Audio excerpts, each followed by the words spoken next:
For the price, Nikon.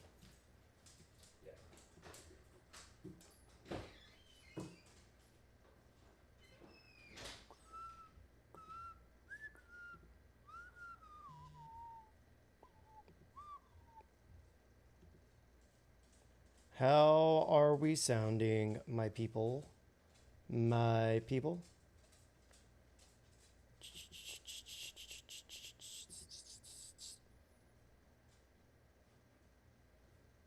Where is the live at?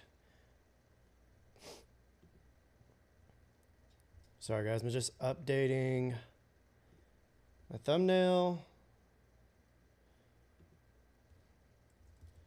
Nikon ZR with, we're gonna have a special guest today.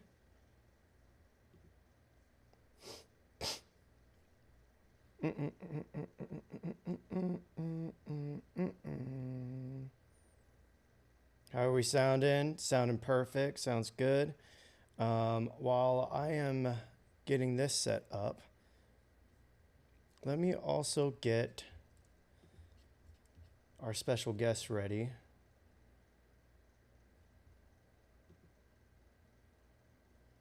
Come on, copy link.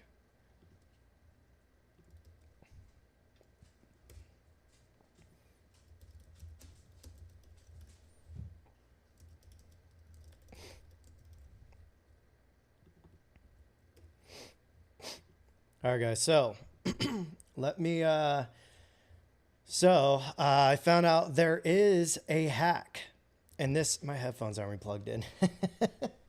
This hack basically allows us to use any of our files from like a Nikon Z6III or a Nikon Z8 with Nikon RAW and use them as red RAW files in DaVinci. So I'm going to show you that, and then I'm going to bring in the special guest, but let me plug in my headphones first.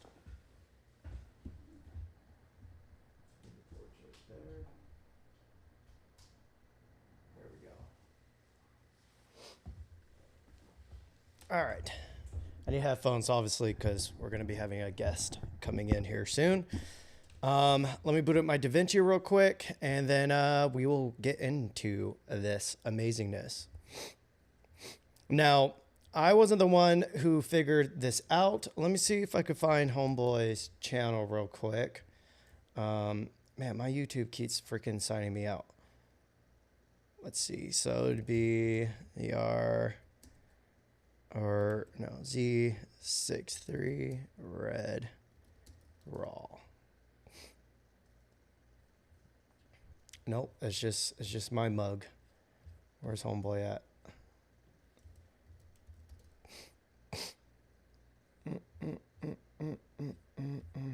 Sorry, I want to make sure I give him credit for finding this. Well, I might not be able to. His name is Lucas. Sorry, y'all, bear with me. It's important that I show. Sorry, I like to do really bad accents from nowhere. Here's his channel. Let me see if I can find his video. Here we go. So let me bring up his, let me do a screen share. So here we go. You guys can kind of see it. So this is him right here. And yeah, he basically, it's all in Chinese, I believe, or Mandarin, or whatever the language is. Sorry. But yeah, in this video, he basically shows how you can change the file to R3D, and then magically it pulls up as IPP2. Now, you know, I don't know if this is the same thing as the ZR. Like, I'm assuming on the ZR, when you are using the red RAW, it's probably shifting a bunch of the you know, software and the internals to work like red RAW. So if you are in there, and let me take down the chat. So if you are you know, shooting with the ZR, you'll probably get better results out of the actual red RAW.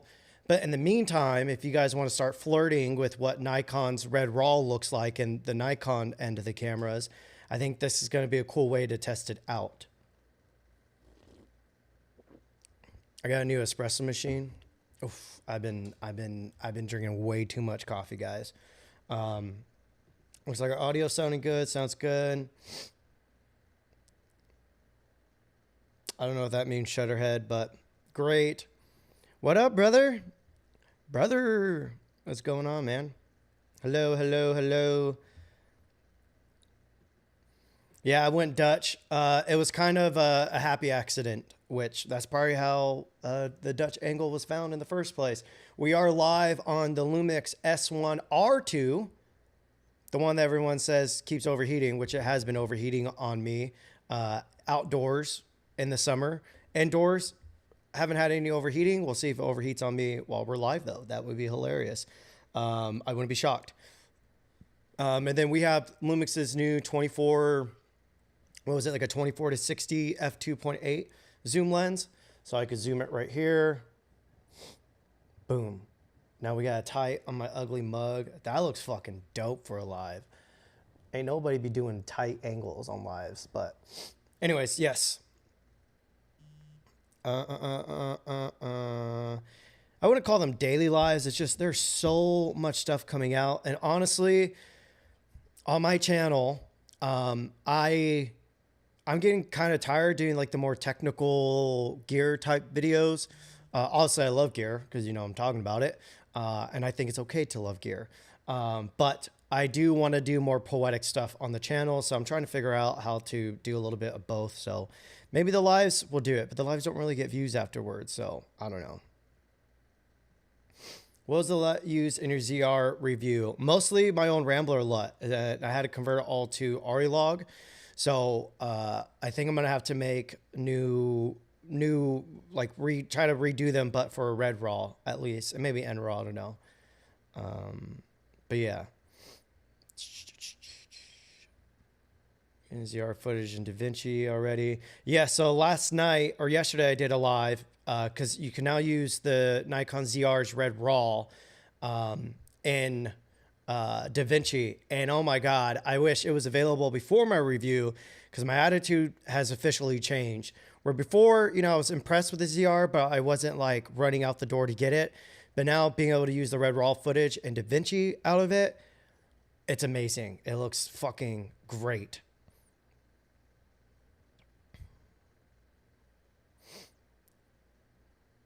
Okay. Oh, bro, this is natural lighting. I have a window right here, then my little desk lamp, and I turned on all the other lamps in my house. Sorry, my that's one R2. If you hide your face, you know it's gonna dip out. So yeah. Anyways, I'll come back to the chat because we do have a guest that should be ready to go here soon. Yeah, but let me show you this hack real quick. Let's try this. Let me share my screen with you guys. Let's try to do screen share.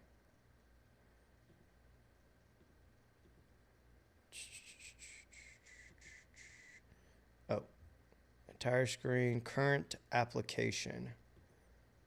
I think this should work. Why isn't it not? It's not letting me. Sorry, y'all. Give me a moment here. I'm trying to figure out this damn screen share stuff.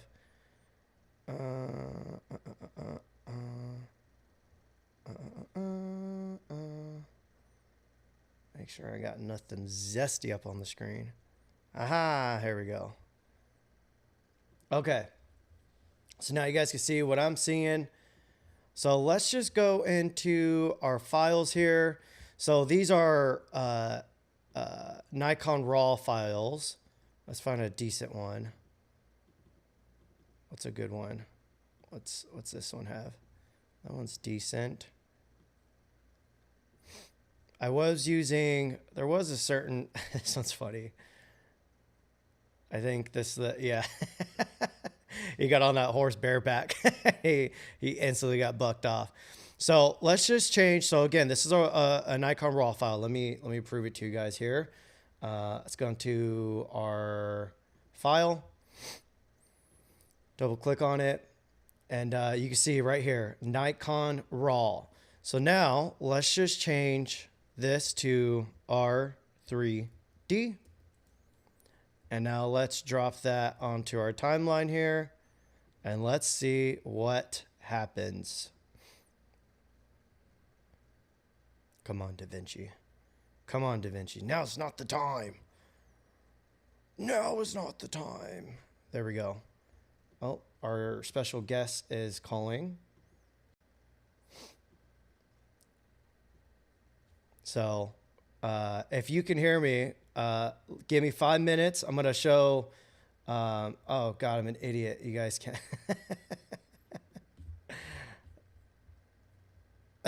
I'm sorry, guys.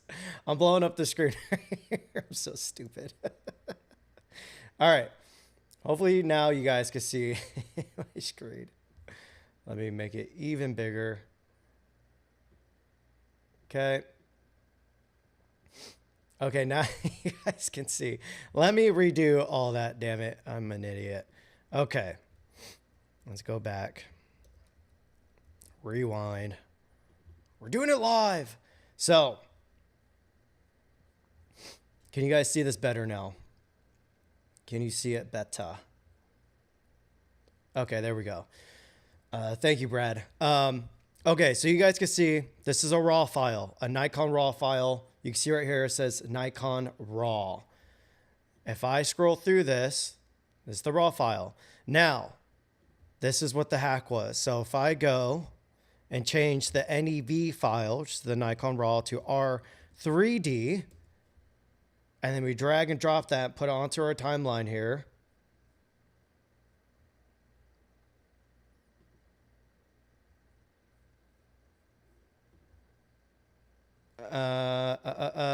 You can see it still says Nikon RAW,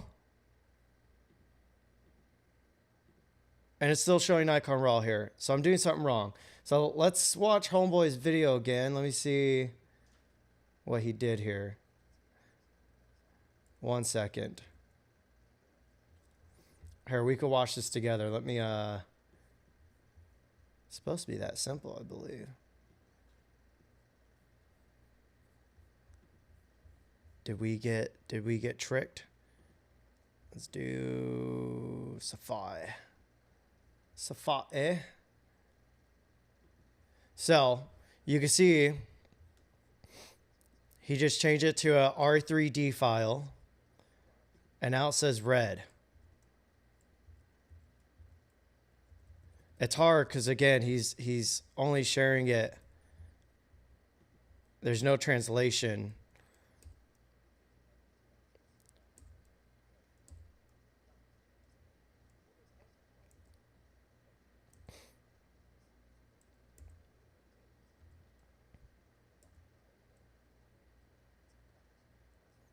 Guys, I'll bring my guests in here in a moment.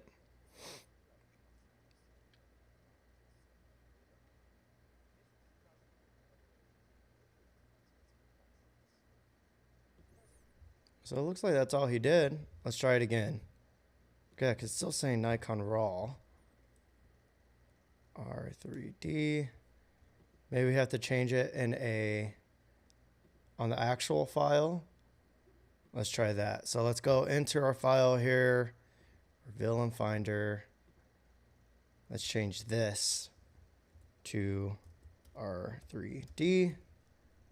Use R3D. It's showing the logo and everything. Is this the same file number? Yep. So let's drag and drop that. Ooh, okay. I think that might have worked. Let me, we're shooting this on anamorphics. Let me change the stretch. I think this was the Mantis 133, which is really 138. There we go, guys. Look at this. So we started with the Nikon RAW file, and now we have red RAW.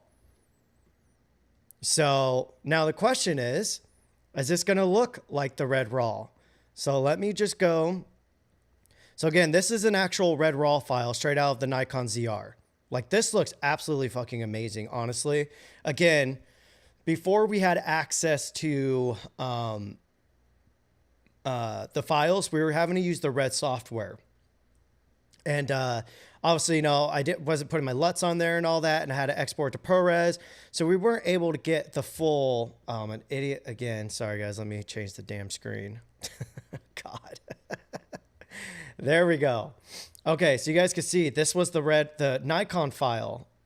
And after I changed it in Finder, all of a sudden, it turned to a red file. So you guys can see here, this is what the log looks like. But again, this is a red RAW file straight out of the Nikon ZR.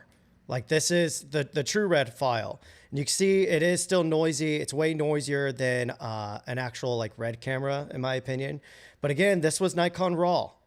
And I just changed the file name, the ending from NEV to R3D, and now it's coming up as red. Now I'm just gonna copy this grade over, and let's see. So it looks kind of the same, but totally different at the same time. But we still have our red controls here. No, this kind of looks similar.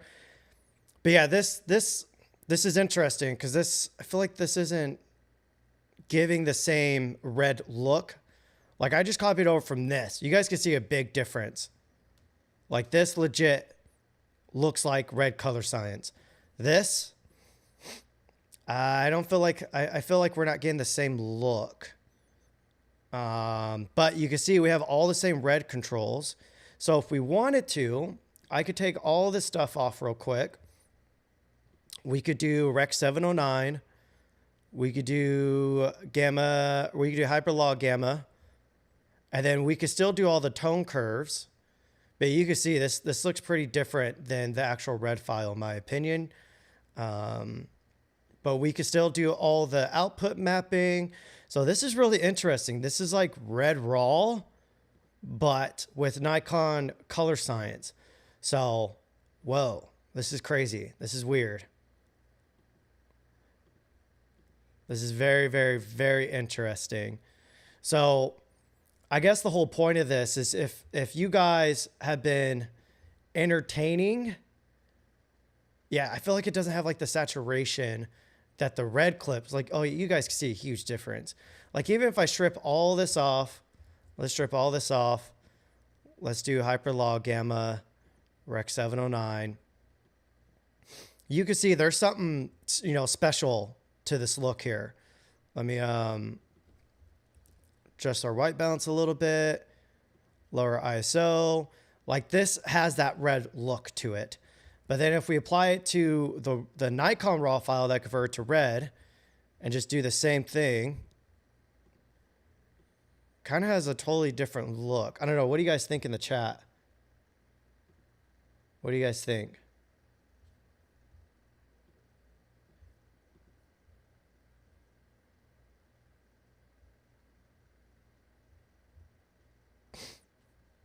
Let's bring in our special guest here.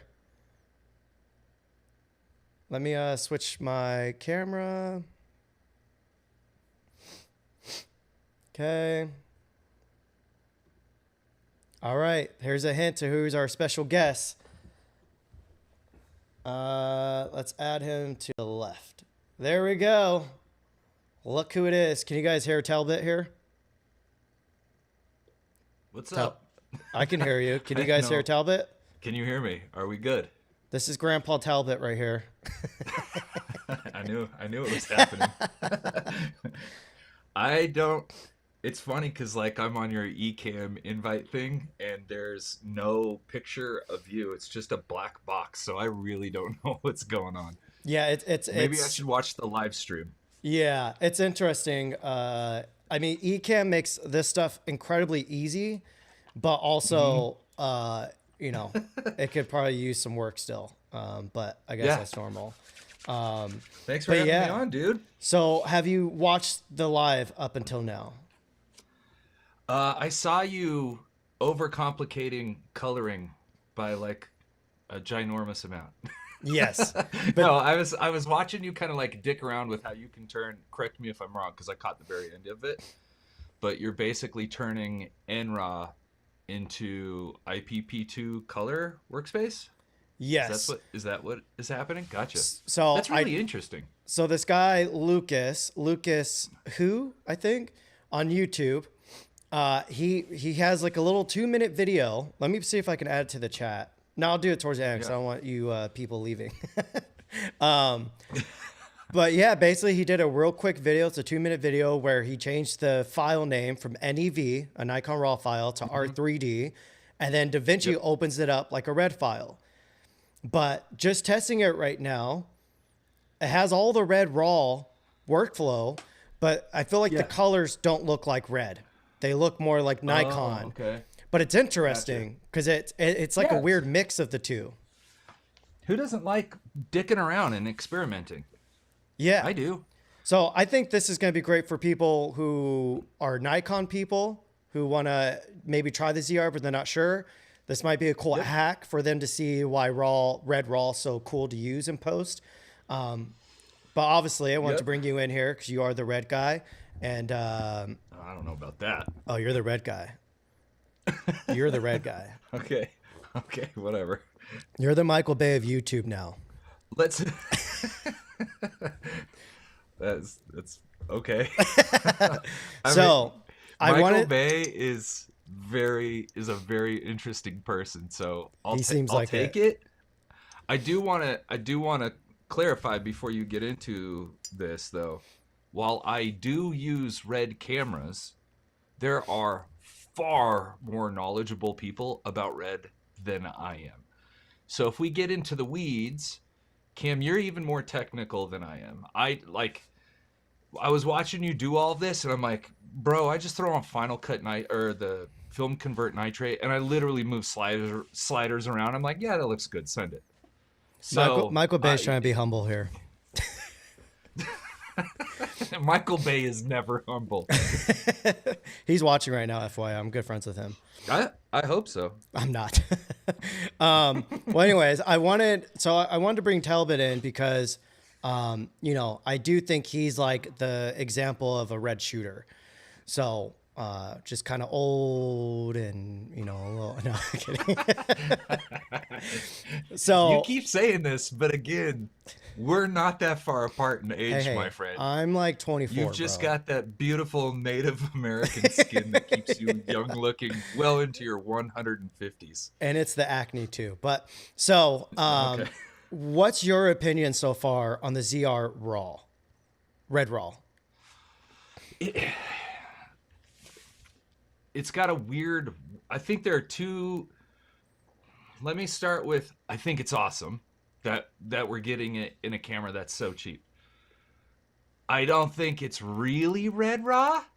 It's like a hodgepodge. We threw it together, red raw, but it's close. Like when I look at it, me, Kyle Meshna, and Johnny Rome's filmed a bunch of their Porsche stuff. And because of the readout speed and the quality of the color, it is kind of hard to tell between it and my KX in some instances. In other instances, it's pretty clear. But I think it's good. However, the workflow right now is very unusual for a Final Cut Pro user like myself. In DaVinci, it's much easier. But for me, all of my red RAW files work the exact same way in Final Cut Pro. Drop them in, work with them. That's it. This one is not the same. You gotta go into like a beta version of Red Cine X, and then you can't just like export it. You gotta transcode it, and depending on what you want to transcode it to, like Quad 4XQ from ProRes. So all I'm So the hearing is you need to workflows- switch to DaVinci. Yes, it's funny because this has been sitting on my desk for like 2 years. Don't and I show your have not code. yet. Dude, I it is. haven't. I know people are crazy like that. The screenshot it and reads it. So and it'll did be you gone see before I ever my can- live yesterday? No, dude. I don't. You're. Cam, the world Okay, wait, doesn't wait, revolve around you. It should, but so real quick, the live I did yesterday, DaVinci now supports the red RAW coming out of the ZR. And Yeah. after I tried it in DaVinci, My opinion on the ZR has been heightened. Oh, okay. That's cool. Because being able to actually grade the Red RAW footage and not just use Red software, I was like, holy shit, this does kind of really remind me of Red, like with the Red RAW I'm used to. But what people are forgetting is Red cameras are way more powerful. They have way more power. We talk about this on the phone all the time. You know, there's way more, in order to get more juice out of a sensor, you got to push more power. It gets hotter, so you got to keep it cooler. Red's able to push so much quality out of their sensors because, you know, that's what they've been doing this whole time. And so you're not going to get the same dynamic range and color fidelity and all that. But with that said, we are getting a very similar look color-wise, I would say. So you're not going to be able to push the files, I think, like you do with Red. And you could kind of see the large difference in like the way that colors transition into each other. It's blotchy on the ZR. And that's just because, you know, it's not able to really provide Red RAW what it's capable of. So I don't know. I think I think a lot of people are going to be getting educated on RAW here soon, but basically I think what's going to happen is Nikon and Red is going to kind of start blending their two RAW technologies because there are different RAWs. And once we see that, I think we might see smaller file sizes on Red cameras, and on Nikon cameras, we're going to see more Red, more of the Red look, hopefully. Yeah, I think you're right. I think to kind of finish your earlier question, the only thing that I would say I was really hoping to see out of this camera that we don't have yet, that definitely could come down the pipeline, is just more compression options. Because right now it sounds like it's like an in-between of the MQ and the HQ for a 6K R3D 16-bit. It like if we could lower that down, that would make me really happy, because it's like if you're wanting me to take a 12-bit instead of a 16-bit, but I still end up with an almost HQ file size of a 16-bit, like that's kind of a bummer. I'm hoping in a future firmware update they can give us some better compression, so we're not just because, like, let's be honest, MQ and HQ is way it's way more than you could ever need for a YouTube video. Yeah, like if you're doing 1000%. VFX work, sure, but dude, all of my stuff that goes up on my YouTube channel is ELQ, unless I'm shooting really high frame rate, or if I'm punching in on the sensor to get more reach to my lens, then I'll go to MQ or HQ. But yeah, like the ELQ file sizes are very manageable for a RAW. Obviously, it's not like a compressed 10-bit codec, but for a RAW, it's very manageable, and I would love to see that. But I think this is a great first step, and yeah, I think over the next year or so, man, my brain has just been spinning with like the crazy ideas and potentials of what could happen. The only thing, not my reservation, I really don't want to see Red, like the company Red, be gobbled up into nothing eventually. And something tells me that it probably will happen. So I just want to hold on to it as long as I possibly can before it eventually just becomes Nikon cinema, you know? Yeah. Yeah, I don't know. I don't have a crystal ball. Yeah, it's hard because obviously the industry's shifting so much. Yeah.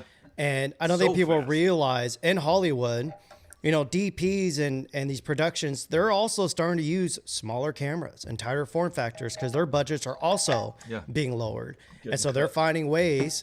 And I think Hollywood's finding out like, oh, these small cameras actually produce a really solid image now. And so, you know, I think just like The Creator, I personally love the movie The Creator. I know a lot of people didn't like it. I thought it was amazing, but I guess that's my taste. But I think we're going to see a lot more of that. The crazy thing is, obviously, you know, Sony does have their own production studio, and there may be contracts that say, oh, if you use our cameras, you're not allowed to talk about any other cameras. You know, there's a lot of marketing bullshit happening, but secretly, a lot of these movies are using other cameras, and I think it's going to happen even more. So with that said, it should be interesting what happens with Red moving forward, because obviously these corporations want to make money. But how do you make money on a dying industry? Or maybe not a dying industry, but a changing, dwindling you know.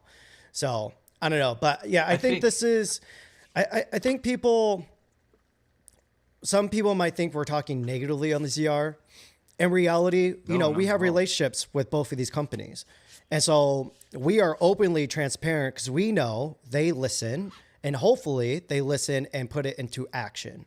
But just like what Hmm. Talbot was saying, I do think for me, shooting with the red camera is not purely just for red raw.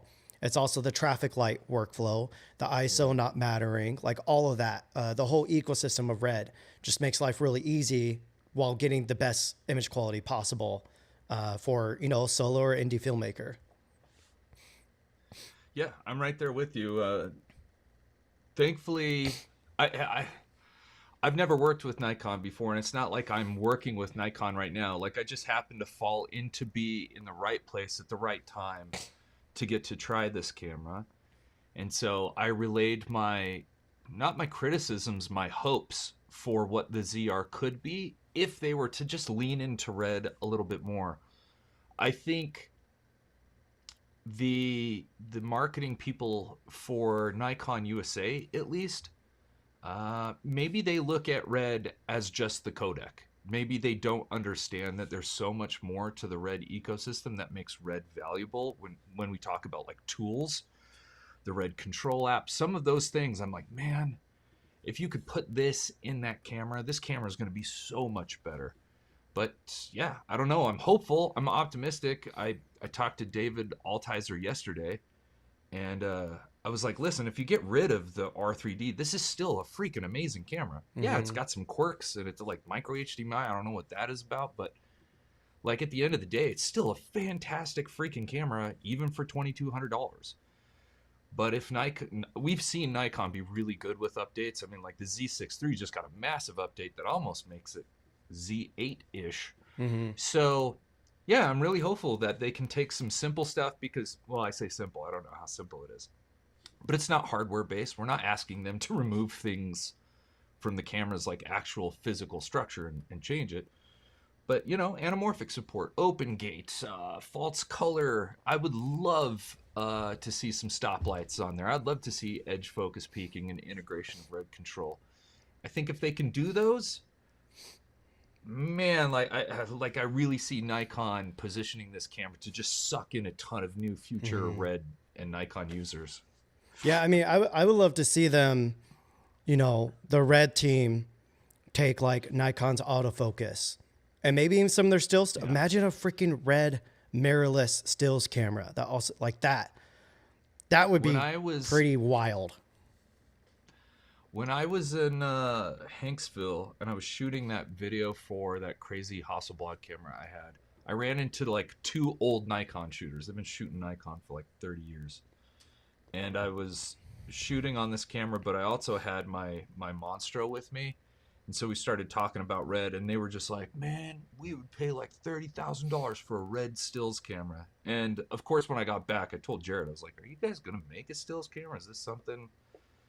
Maybe he knew back then Mm-hmm. that they were, that, you know, they were obviously in talks, but it would be really cool to see a Z9 Mark II with a Raptor sensor in it that does both. That would be wild. Yeah, that would be wild. But yeah, I agree. I think Nikon still has a lot of work to do.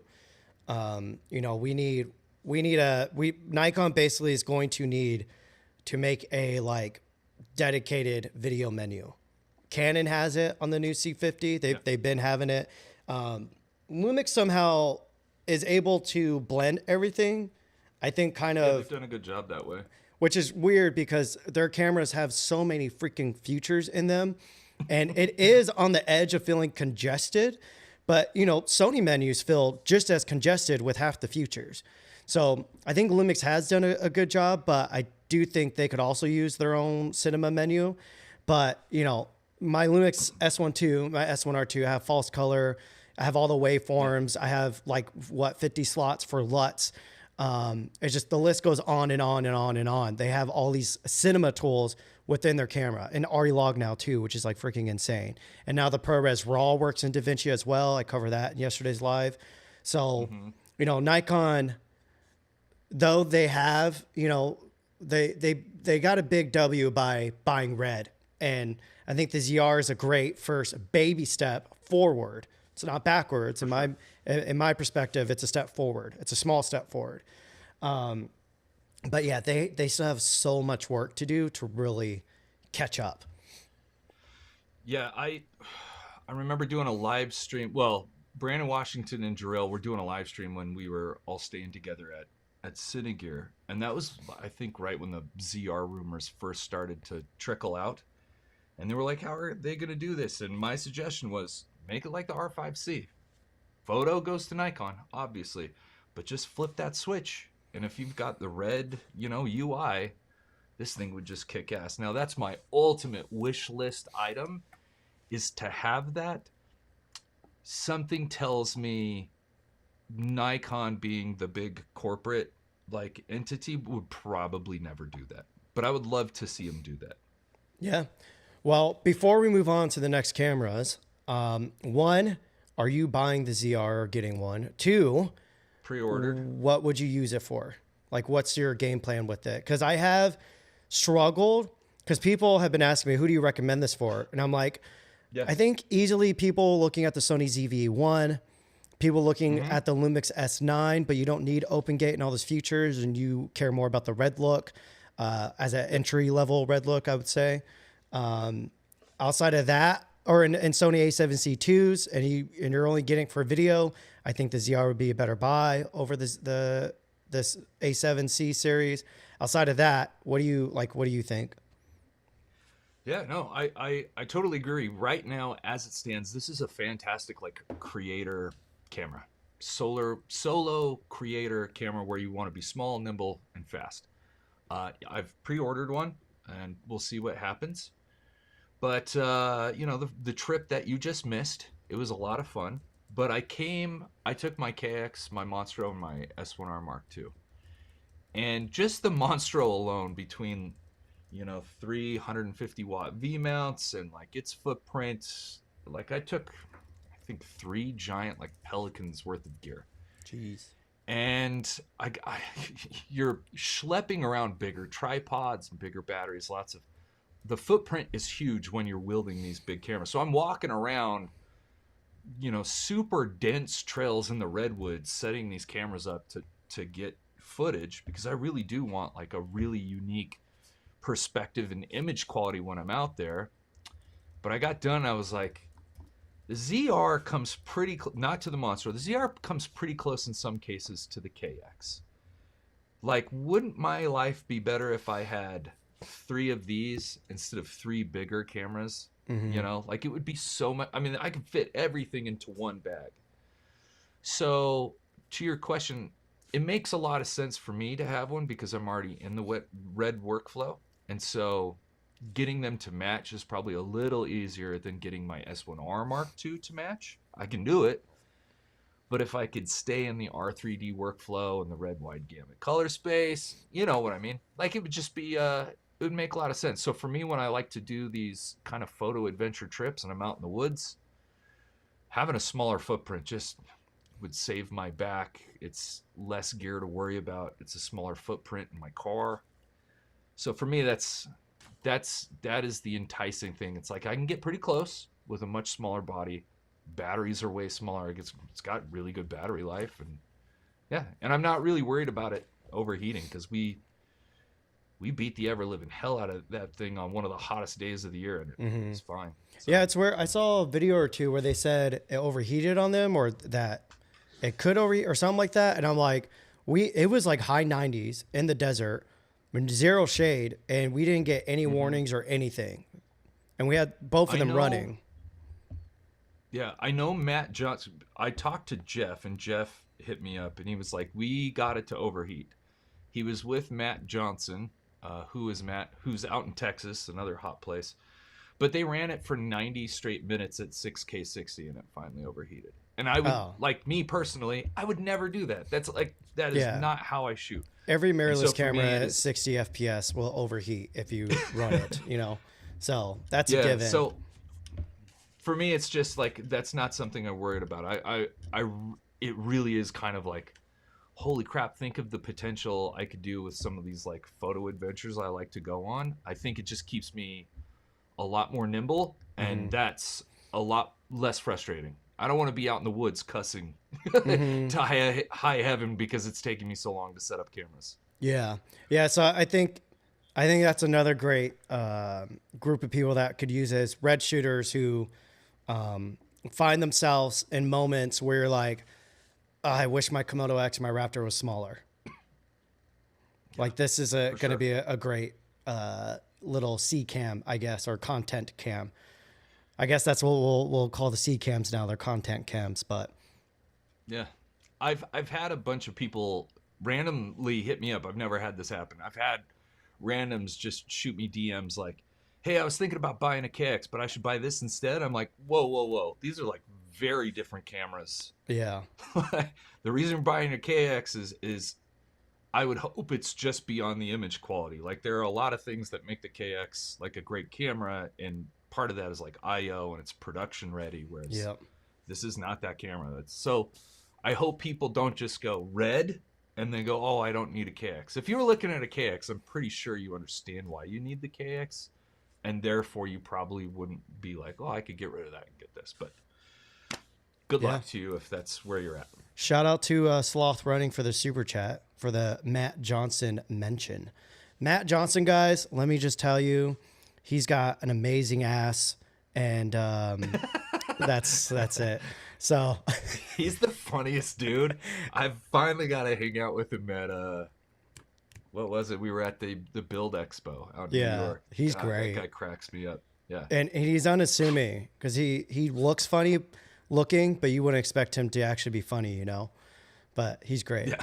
Well, with that said, what do you think about the Fuji Eterna and Canon C50? So, okay, I don't know. Okay, so the C50. Let's start with the C50. Congratulations to the Canon shooters. It only took you like 4.5 years. Yeah, So you guys finally are. You know, you guys are finally caught I'm up. stoked for Canon. I'm stoked for Canon shooters, but it is kind of a like a funny like bar to try to like hit when your bar is a camera that was made 4 years ago. Mm-hmm. That being said, yeah, I'm sure it's a fantastic camera. It looks like a fantastic camera, but I feel like it's a little late to the game. I guess my impression is this is a solid camera, but none of it feels fresh or innovative. Yeah. I could be totally wrong. We'll see in the comments here momentarily. Fuji Eterna, cool camera ish. I don't know enough about it, but I'm not a fan of that sensor, that size of sensor, because it's not so big that the Mm-hmm. look is very different. Yeah. Like, either go real big or I'm just going to stick with full frame because the cost difference, footprint, and then the lack of speed just Mm-hmm. isn't worth it to me. But from everybody that got to see the preview footage from like what was it, Cinegear, when they kind of like showed it off to some people, they were blown away by it. So I'm excited to see like some new stuff coming about it, but it's Fuji. Fuji makes really weird decisions sometimes when it comes to like, you know, resolutions and frame rates and like Yeah. what's full frame and what's cropped. So I'm probably the wrong guy to ask. Like for me, the Fuji turn is like, it's cool to see the first. Well, I guess it's not the first, but it's cool to see a medium format cinema camera. I think that's rad. I have very little interest in it. I was one of the I have way people. more interest in like an X Pro 4. Yeah. Yeah. I was one of the people that got hands on with the Eterna, and they definitely sped it up. They stacked a shit ton of filters in front of the sensor to really help. Because I'm pretty sure they're doing like pixel binning or line skipping to speed it up. But obviously, there's more A issues. And I will say, I had the GFX 100 too. And H.265, it's unusable. There's been 2 or 3 times now where I filmed an H.265 and I go look at the footage. It looks like freaking 480p because it's like they're so, I don't know. Maybe I got back. I don't know. There's a lot of artifacts and it's real bad. But when you put it in ProRes, oh my God, it looks amazing. So the other exciting Not to cut thing, you off, yeah, just to go back a little bit, I don't know if you knew this. I asked Jeff. Apparently, there's an OLPF on the ZR. I Oh, didn't know what the that. heck? That's awesome. Why Yeah, aren't they telling people that? I, that's what I literally I can tell you the text. I hit up Jeff and I said, where is it? I'm gonna text him I right now. said, quick question. I assume it doesn't since it was never mentioned, but does the ZR have an OLPF? And he says, it does have an OLPF. I'm like, what the hell? Like, That- you should have said that. Yeah, I didn't know. because that really And helps. I didn't mention it in my video. If you guys are unaware what that's for, technically it's supposed to just purely help with like with moire issues and all that kind of stuff. But it also really helps get a little bit more of a filmic image out of it because it's softening all those fine digital looking details. Yeah. So you get, people say it helps with skin tones. I don't know about skin tones. I would say it helps more with skin texture because, you know, your eyelashes and your eyes and the pupils can still pop off.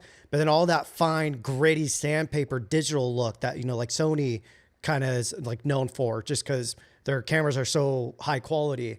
An OLPF filter can really smooth that out without smoothing out the image. So I don't know why they didn't freaking tell all of us that. That's kind of dope. Yeah, they should have because that's kind of a big deal for image quality. Yeah. Well, the Fuji For the Eterna, particular type of image that you're trying Yeah. to get, that cinema look, you know. I think the Fuji Eterna has like 2 OLPF filters and like a couple other filters in front of that or in between that. So, but yeah, getting hands on with it, it does look amazing. The sensor size can get you a more like in-depth look, like more, what's the word? Like a little bit of a bigger look, but I don't think like Joe Schmo is going to know the difference. But the other exciting thing with the Eterna is it's actually going to do open gate, full sensor, like 4x3 readout. So that's kind of exciting for anamorphics because you're, you know, Did they not have that on the GFX 100 Mark II? no, it does full width, Oh. but not full height. Oh, that's cool. Okay, well, good work on that. And the readout's That's still rad. fast, like decently fast for it, even in that full open gate mode.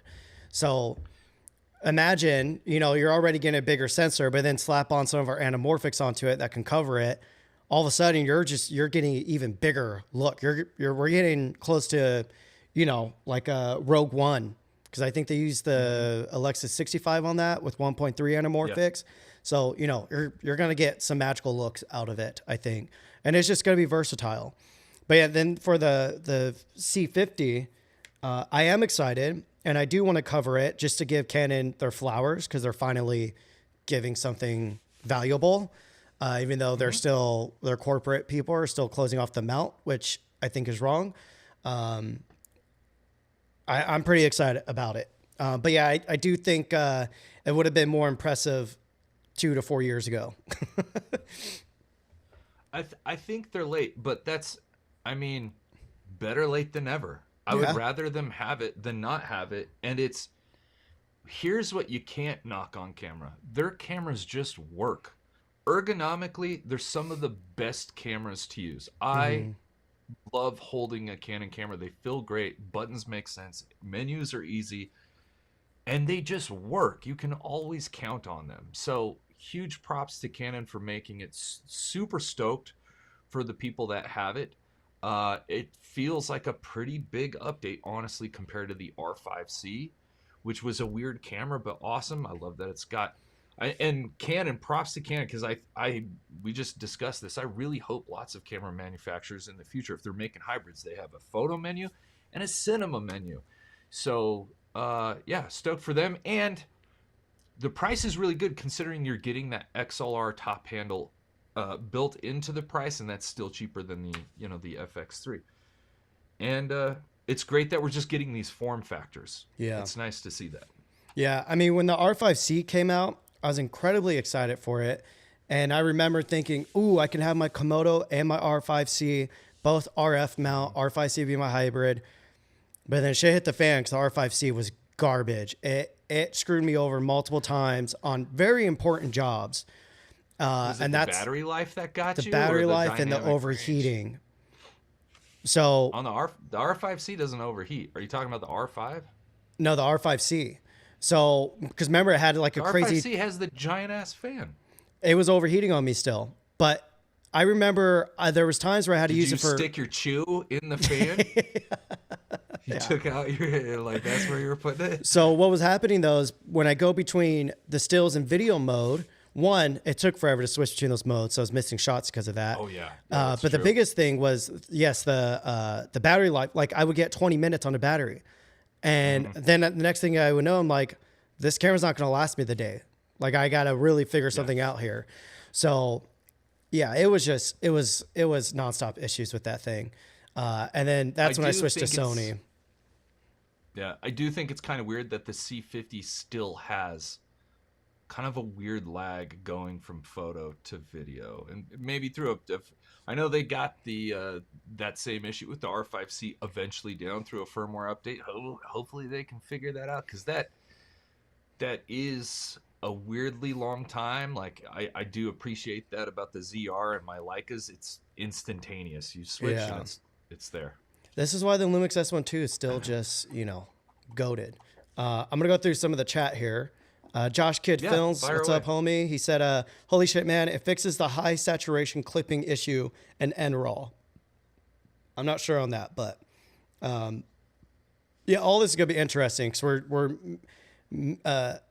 mix and matching different RAWs and RAW technologies and colors and all of that. Do you mind if I tackle a question I saw in here? Yeah. That you can also go over. Logan, what's up, Logan? Logan's a great dude. Did you guys test the H.265 on the ZR? No, because, like, frankly, that it just didn't interest me, and I only had 5 hours with the camera. It was like, we're here to shoot the red camera from Nikon, so it just wasn't of high priority at the time. I don't know about you, Cam. Yeah, I did. Most of my video was shot in H.265.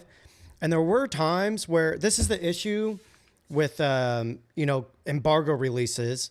I did have a full day with the ZR, but I gave over like the first half of the day to Connor and my buddy Jericho so they can do videos on it. So I kind of shot myself in the foot there because I wasn't able to use it more then. So my time was pretty limited. I probably had like a max of 5 hours with it. And I didn't get to like do enough testing. Some people complained on my video saying, oh, he didn't go in details, blah, blah, blah. It's like, yeah, motherfucker, I had 5 hours with it. Like there's only so much I can figure out about this damn camera. So sorry. So it's I didn't get to do like really in-depth detailed stuff with it. But looking back, Logan, now that you've said this, I think, yes, maybe some of my H.265 footage, I think there was some alarm bells that may have went off of like, is this mushy or is this, I think it's a lot of, I think they're doing a lot of noise reduction on it because the Z6III sensor is noisy as hell. And so I think that's the difference because obviously the Lumix S1 II has the same sensor. I'm pretty sure Lumix is probably doing some like AI denoising internally. Because when you shoot external B-roll on the S1 II, that motherfucker is noisy.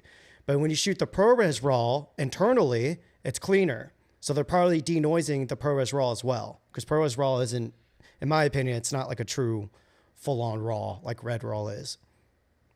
I did watch Gerald's video, and of course, he went into the weeds with all of the codecs, and basically his takeaway was, shoot this in the R3D RAW. If you shoot in any of the the compressed 10-bit codecs, they're just very soft and mushy, as you said. But that's why I'm pleading with Nikon, like, hey, give us a few compression options. Like, even if it's just 2 or 3, I would love to get those file sizes down. I would be scared too, because after looking more in depth at the ZR RAW footage, watch, I'll show you guys right now. Let me bring up my screen share. Where'd that one go? This one? Why does your screen right now, I'm watching the playback, your A-roll looks sharp and clear, and my A-roll, you've zoomed so far onto my face that everything is just a blotchy mess. Was that on purpose? I bet that was on purpose. Are you This is how you treat your shooting on a guests. Sony or what is? Bro, I'm on my KX. It's because Don't try to I'm blame it on the camera. It's because I'm zoomed in. I also added a LUT to make you look yellow. You can see. Yeah. No, it's literally to try to match it more to my shot over here. But anyways, yes. Fail. So Swing and a miss. yep. So I'll show you guys right here. Talbot, I don't know if you're gonna be able to see this, but we can see. So this is ZR red raw footage straight out of the camera. This isn't converted or anything like that. We can see all this blotchiness in here. I have no idea if you guys can be able to see this on a live, but let me just stretch this image out. I'm just gonna lift the shadows, crush the highlights. You can see there's a shit ton of noise on this. Let me make sure my playback is set to full. That looks good. Let's go to our raw tab, full res premium. So, you know, this a real red camera, the at least their latest ones, like the Red Raptor X and the Komodo X, it's way cleaner than this. The banding in between these two shots would be way cleaner, or between the colors and saturation here. So, you know, we're not getting a full-on red raw experience on there. I forgot what we were talking about. Sounds about right. Yeah. Yep. Trying to go through the chat. But also, yeah, Ecamm's the interview setup here. I don't think it does full quality on the guest preview. Ain't gonna lie. Shooting themselves in the foot. Sonora Vicky said, ain't gonna lie, the new Nikon looks like the perfect hybrid camera. Great for photography and video. I'm new to wildlife photography, and this Nikon looks perfect for me. Personally, the ZR, it doesn't have a mechanical shutter. I'm a hardcore stickler about having mechanical shutter, unless even global shutters, you know, they look fine, but the noise on them look like a cropped, like Fujifilm sensor. So to me, until they could get global shutters to be as good as traditional full frame sensors, I prefer mechanical shutter. I can't do EVF or optical viewfinder-less cameras. Mm-hmm. I really want to hold a camera up to my eye if I'm going to be shooting photos. So But when see, people ask me, like, why didn't you test photos on the ZR? I'm like, I have zero interest The kids shoot like this now, for shooting though. photos. They don't use I know. EVFs. Bro, I know. I've seen them out there. See, Talbot's definitely way. Talbot, he grew up in the time where they only had pinhole cameras through potatoes. Yeah. We needed the mirrors, the bottom plate, the mirror plate, whatever, and the thing that you throw over. Here's a good question. What are you liking more, ZR Red Raw or Lumix RE Log? Is that a question for me? Both of us. Okay, well, for me, I never use the RE log. What? I You don't really. No, I like V log has fantastic dynamic range. I love the color out of it. I don't really. No, I don't really see the need for it, because I also don't have like an airy, you know, LF just here that I can like pair with it. So to me, there's really no, it just doesn't make any sense. Let me tell you, the RE Log, when you do a color space transform from V-Log to RE Log, it looks fine. Here. Cam, you're in DaVinci. I'm in Final Cut Pro. It doesn't. That's true. It just doesn't make sense for me. That's true. Well, I need you to Now, upgrade if from I had Microsoft Paint to Photoshop. Bro, Final Cut Pro is way faster. I'm not gonna like tank my entire workflow so I can get. Have you tried 10% DaVinci? better color performance? Have you? No, I know it's fast. Apple continues to update it, even though they're really not updating Final Cut Pro. I'm saying I am fast in Final Cut Pro. Yeah. I can get a lot done in a very short amount of time on Final Cut Pro. And so Chat. at some point I'm sure I'll move over, but it's not worth it for me right now. Chat. Just for that little bit of, like, I can just, you and me both have ADHD, but I'm OCD. I look at people's note trees and I want to have like an actual aneurysm. Yeah. Get that shit out of here. I don't want any of that. So what I'm hearing is God, here we go. chat. Let Talbot know. Let Talbot know he's wrong. Okay, that's all. I'm not wrong. But I'm right for me. So You're let me right for you. So here's the upsides to the RE log. V-Log looks great. You can do a color space transformer. The difference is RE log's middle gray is different. And so the way that you can edit it is different. I mean, I don't have gray like you, sir. Actually, I do have a few grays, but they're down low. But the skin tones are separated very well because the RE log skin tones shift a little more magenta. And so they help separate from the yellows even better. V-Log was already good at that, but the RE log takes it to the next level. The second thing is, obviously, there's crazy support for RE log. So now, if you find a LUT that you love, it's most likely offered in RE log. So you're able to get access to all that. So I think it's ever since the RE log update came out, I haven't been shooting anything else. With that said, Great. if the S12 had red RAW, I would use that over it. So there's your answer. Right. Yeah. I'm very familiar with the red workflow in Final Cut Pro. It's so easy, and film convert nitrate's just like fun and super easy. Like, listen, like I said, I'm not a technical person, and I've gotten past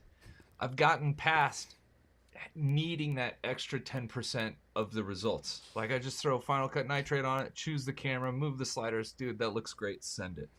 Guys, Nobody's coming to me to shoot commercials. Brandon just defined 43-year-old YouTuber.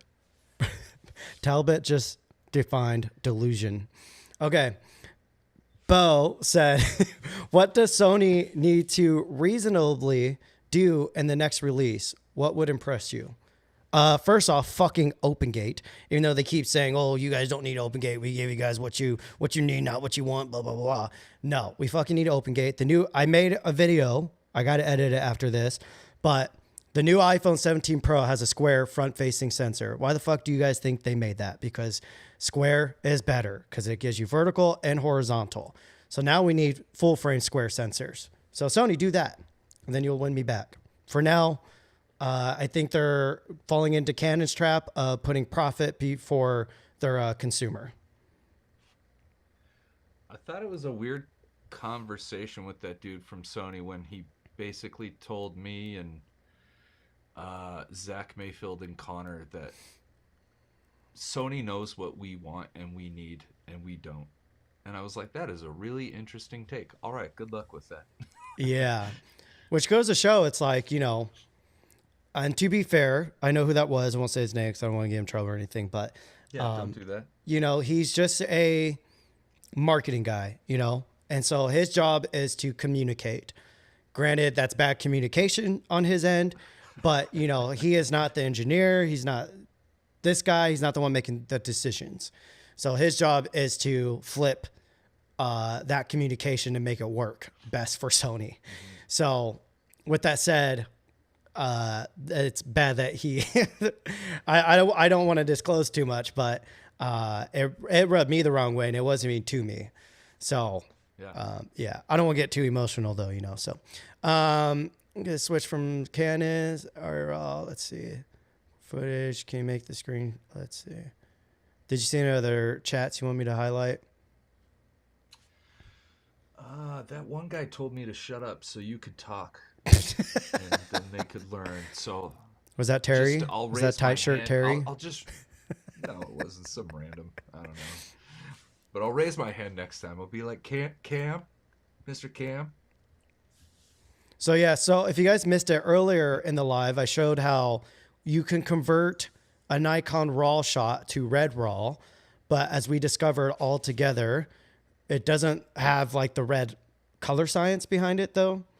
And that's kind of the whole point of it. I do wish Nikon would let us use Red Log 3 G10 with H.265 without the red RAW. I think that would be a great option for a lot of people who don't want to, or just give us more compression options for the red RAW. But I think a lot of people are going to get this camera and, it's priced very low, incredibly low for what it does. I think a lot of people are going to get it. start recording the Red RAW, and then end up being like, oh, fuck, I can't afford hard drives to hold all this freaking footage. So, you know, Nikon, they got to do a little more research on that end, I think. People are telling me my audio is very low, so if you see me tapping things, I'm just changing it. Hopefully, let me know if it's good now. For whatever reason, my KX has an issue. I have to send it in, but basically after like 40 minutes of using it, the gain just like drops. So hopefully this sounds better. Let me know, everybody. Yeah. It's not overheating. It's just it's definitely an audio issue. Just like the R5C. I'm trolling. Okay. Yellow camera grease. Let's see. Less color depth. Yeah, that's the other annoying thing about Nikon log is they use Rec 2020, which is a large color space, but I'm pretty sure like S-Log 3 and V-Log and all that is an even larger color space. Slider. I'm way behind on this chat. It's okay. Is this the man from New York City? Yes. We went to the Leica store together and sold our souls. I didn't do nothing. You're the one that Brandon spent watched all of his money on him. I did. I watched. I actually like egged him on a little bit. I supported everything. I still regret not going with the Safari. Apologize. Do you? A little bit. Oh, I thought you were a black paint guy. I mean, I'm happy for you either way. I would love both, black but paint I don't. Really does look good. I don't need both, but I would take both. Mine was more of a practical reason because you got like more internal storage and a better screen and a little bit better of a shutter. But either way, they're both just sexy as hell. Yeah, I don't regret it, but I do wish I got it. If only we had $11 billion, Cam. Yep. Something exciting. Alp said something exciting is happening with the FX3 tomorrow. Was it getting OpenGate? That's the only thing I care about, and I highly doubt. I'm pretty sure the Sony cameras, Sony goes for efficiency, and I genuinely don't think any of their current cameras are capable of doing OpenGate. I don't think they have enough power. I hit somebody up, a mutual friend of ours, and I was like, what are they announcing? And they were like, they're not announcing anything. We're just hanging out, I guess. And I was like, whoa, okay. Yeah. I turned down the condo invite purely because, you know, last year, I don't recall anything being announced. But it was kind of just like I was stuck sitting around, and it's like I just wanted to work. I wanted to create things, and we're stuck in like this like retirement freaking hotel resort, and it was just incredibly boring. And in my mind, not to be a complete dick, but it was a little bit of a waste of time. That's not to say I'm grateful or ungrateful. I was grateful for the invite and being able to hang out with all the homies, but at the same time, it's like I'd rather hang out with my homies on my free time, on my own dollar and my own plans and events and stuff. So, yeah, that's why I was like, I'm probably going to regret not being able to hang out with all the guys, but at the same time, I got shit to do like this. Yeah, I think if Sony ever invited me to condo, I would go to like check it out for that one time and then, you know, assess later. But like getting the hangs in is fun, but as we've discussed ad nauseum, it's very hard to create in that environment. It's create something we're really proud of anyway.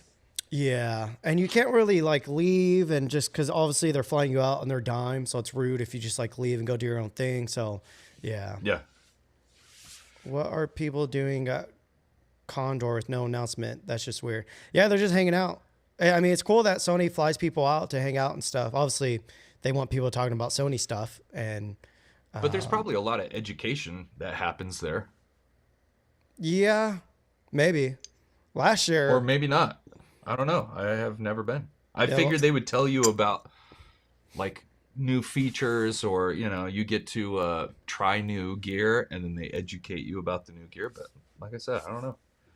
Behind the stream, but FYI, Sony FX2 also has an OLPF. I didn't know that. Did you know that FX2 has an OLPF? I had no idea.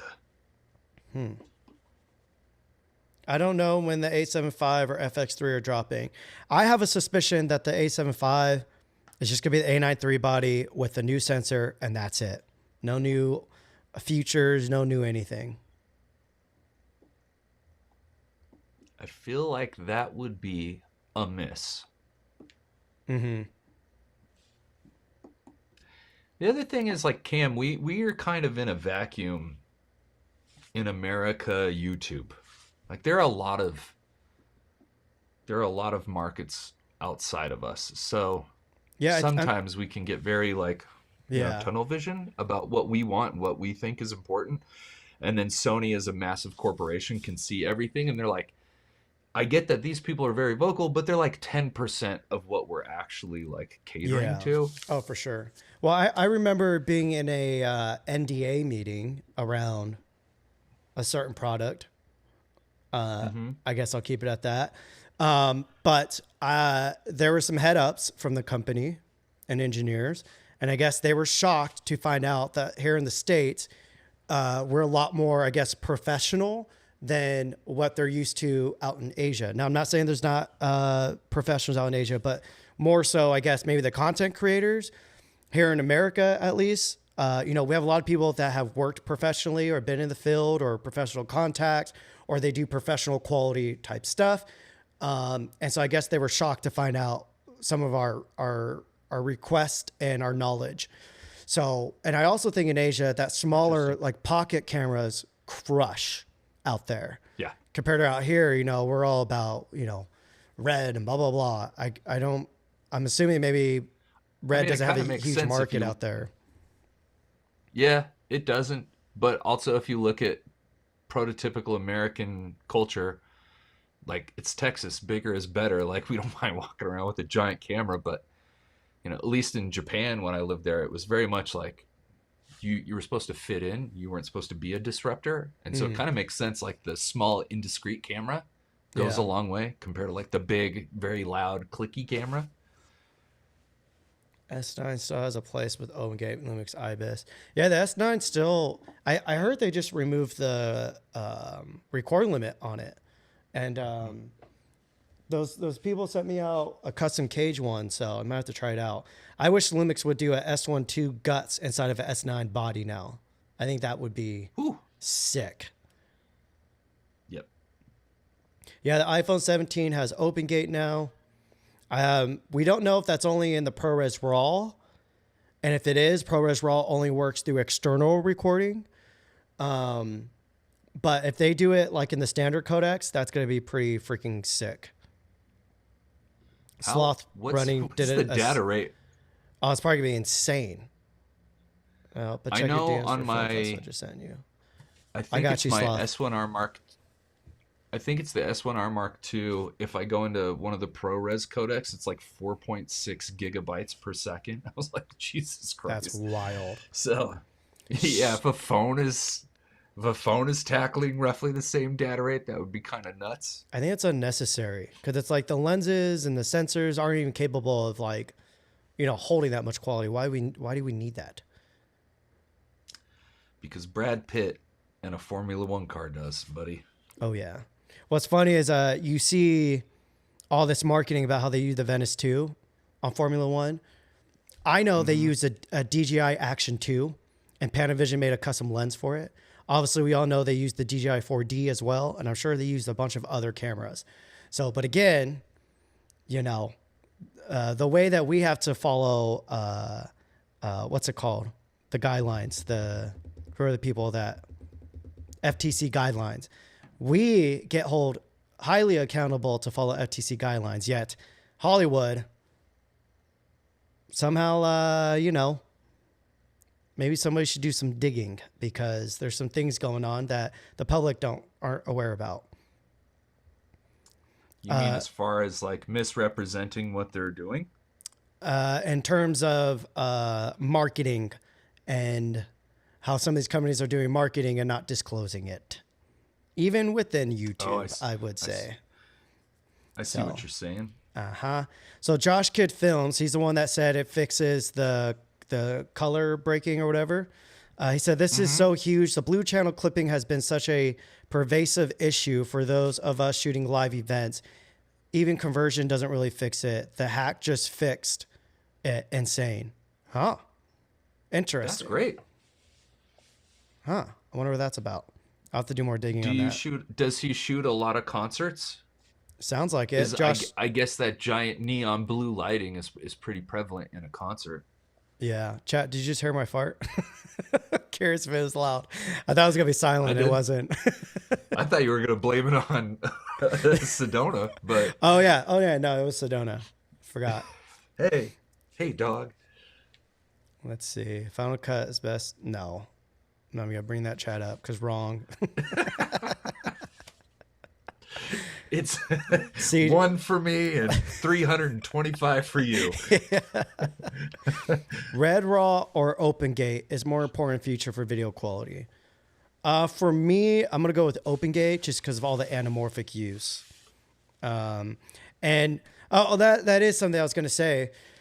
The other exciting thing about the ZR is the fact that it is a 3x2 full frame 6K sensor, where the Red Raptor Z is a VistaVision sensor. It's shorter vertically than full frame, but wider than full frame.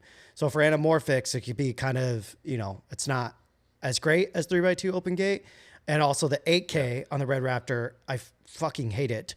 I hate 8K. I don't think we need 8K. So I don't think we're ever going to need 8K. I think we need better resolutions in terms of like holding details over resolution. And we need better dynamic Where's range. Phil Holland right now? I need Phil Holland. Yeah, Phil Holland. I think Phil Holland's VistaVision is fun, but it does like I tried the Katos on my Monstro and it was wildly thin. It Yes. was so wide, but Yeah. it's like yeah. But Red does have great anamorphic support. It's not perfect because they do force you to use specific resolutions depending on your D-stretch, where I think it would just be wiser if they just let you choose your D-stretch with whatever resolution. So, Well, I mean, you kind of can. if you have an external monitor. If you want the image to be de-squeezed already, so you don't have to do that manually, then yes, there are predetermined resolutions and aspect ratios. Shout out to Jeff. What's up, buddy? I think we all hung out in New York, didn't we? Were you there, Talbot, at the B&H thing? You were, right? Yeah. Yeah, I went, but I don't know if I think I ran into Jeff. We're talking about Jeff Fagan, right? Yes. Yeah, I think I saw Jeff, Josh, and a few others like in that weird tiny meeting hall that we had where we were shown like different, pieces of grip equipment. All those sex I robots. think that was the only time I saw Jeff. Yes, all the sex robots. But after that, I didn't see him all weekend. I hope you had a good time. I hope you had a good time, Jeff.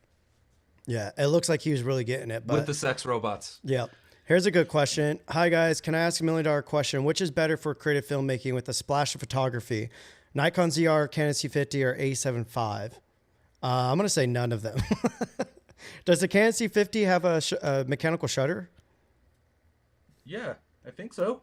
Let me double check Pretty that. sure. Because if so, I'm going to say that.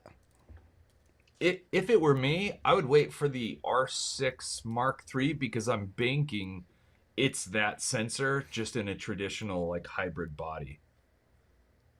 That'd be pretty rad. But If they're you're probably going to looking limit. at the C50. It probably won't have open gate and all that, which I think is fair. This does seem like a really great camera, and it blows my mind that Canon has open gate before Sony or Nikon. Like, what? Never thought I'd see the day, but kudos to them. Kudos. Let me see. I'm saying. What would I use? What would I use? Creative filmmaking with a splash of photography. I don't know. I think the S1R Mark II right now is probably my favorite overall camera that does everything for me and shoots a great photo when I need it to. I use it like 80% for video and then 20% photo, and it's just such a solid camera. You see the S12 or S1R2? The S1R2 for me, because I don't have the S12, and I guess it really depends on what kind of like what's your style of shooting, because it's not a camera I would use for like documentary or long take video. But if you're shooting quick clips or something small for social media and you need the occasional photo, that camera rips. Yeah. Yeah, I've been using so the S1 II is like my A cam, and the S1R2 is my main photography camera for, you know, when I need those pro results and not just enjoying using Leicas. But I love using the S1R2 in-house for like talking head setups because of that downsample 8K looks fucking amazing when you crop into it. The colors are, it's some of my favorite, that sensor is one of my favorite sensors. It's the same sensor in the 4D 8K from DJI. And then also for like BTS stuff while we're filming on location and stuff. It's been great for that. But the overheating was becoming an issue for me, but now it's starting to cool down. So I think I'll be able to start using it again. But during summer out here, I was like, I don't trust this thing. I'm not using it outside for video ever. I only got a few overheat warnings, and then I made like a profile. Instead of using the 8.1K, I dropped it down to like the 6.4, and that cleared it up for me. But yeah, I shot with it a ton in the Redwoods and Yosemite, and we did a big. It's kind of foolish because I accidentally shot in the 8.1K open gate with Kyle, and we did like a 30-minute clip. And I realized it like 5 minutes into it. I'm like, holy crap, like this might overheat. And it didn't. So I'm happy about that. The cooler temperatures are definitely helping. Okay, wait. So question for you. This is from chat. This is from me. Between the Nikon ZR, Lumix S1 II or S1R2, throwing the S1 II in there because it does 60 FPS open gate and has a mechanical shutter. So if you had to buy one camera, Nikon ZR, Lumix S1 II or S1R2, Canon C50, what other new one was there? I guess that's it, right? He put the Sony A7 V in there. The one that's not out yet? Are you talking? Well, the John Willis guy asked ZR C50 or Sony A7V. Yeah, or let's throw in the Lumix S1 II and or R1R2. If you had to get one camera for hybrid work, which one are you going with? Are you asking me or the chat? You. I guess it depends on the ratios, but probably the S1R Mark II because of the sheer amount of tools, and it's got an EVF. If the ZR gets some of those tools that I would like to see, then that becomes a little more difficult of a question if I'm shooting just every once in a while a photo. But if I'm doing a pretty even stretch of video and photo, then the S1R Mark II is my go-to. So you guys heard it here first. Talbot's switching to Lumix. He's selling everything else, and he's a Lumix ambassador now. Lumix makes awesome cameras. I would have no problem switching everything over to Lumix and being happy. There you go. You guys heard it here first. I think I hear the Lumix money truck backing up right now. I think we can hear the backup bings right now.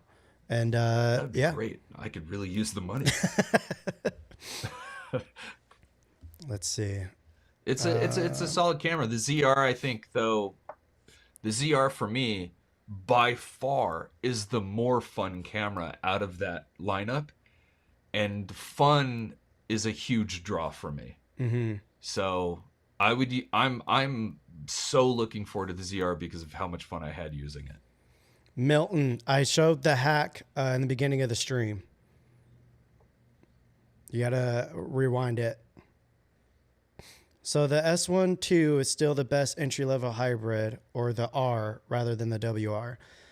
If you don't need high megapixels, 1000% go for the S1 II. Me, I'm a megapixel snob. I absolutely love high megapixels for photography just because there's so much you can do when you have more megapixels, from cropping, and just, to me, it also looks better, in my opinion, depending on what glass you pair with it. In my opinion, higher megapixel with like the right glass, you get more of that 3D pop.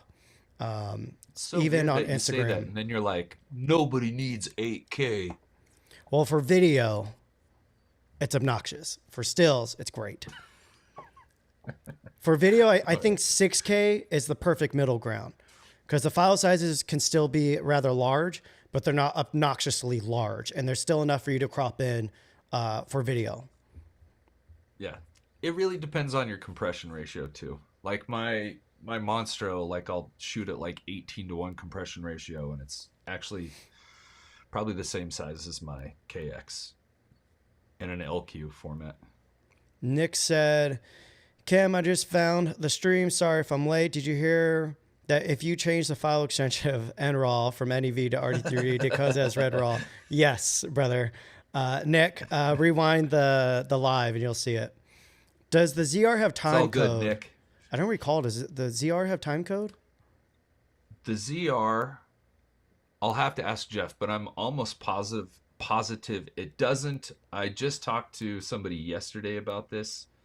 I think Mutiny is making a really handy little time code box for it. I've never used time code.